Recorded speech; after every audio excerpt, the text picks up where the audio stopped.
Do you hold your breath? Do you find it throughout the day that you're either breathing in and out of your mouth?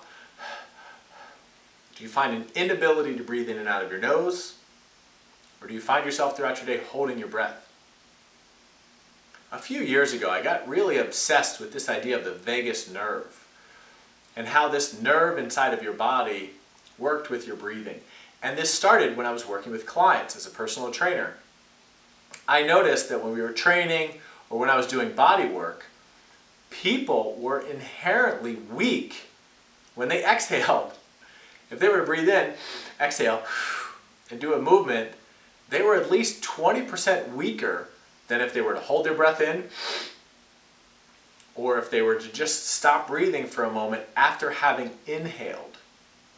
So they would exhale, inhale, hold the breath, push, or breathe in all the way, hold it, breathe, and brace. And I started to become really curious about, well, depending on where you are in the breathing cycle, if that depends on how strong you are, I'm curious if that matters when you're walking.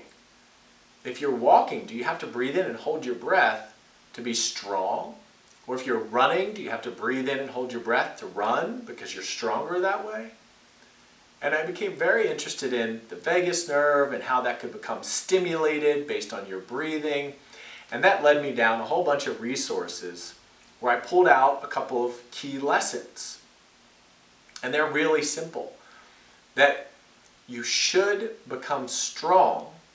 It's worth your time to become strong, taking your breath in, exhale out, and then do a movement.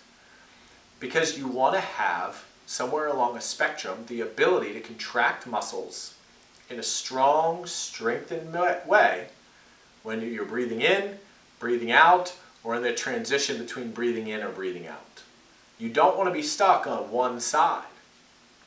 So, the main message is this. Learn from my experience. Become strong after you exhale, not just when you inhale. And you can recognize, learn about, or ask questions. What's the benefit of exercising or moving when all the air is out of your body?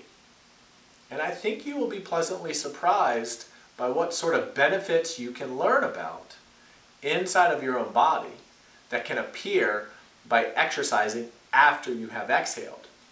Under guidance and after you ask somebody who's familiar with this type of exercising or investigate some of the specialists in breath work.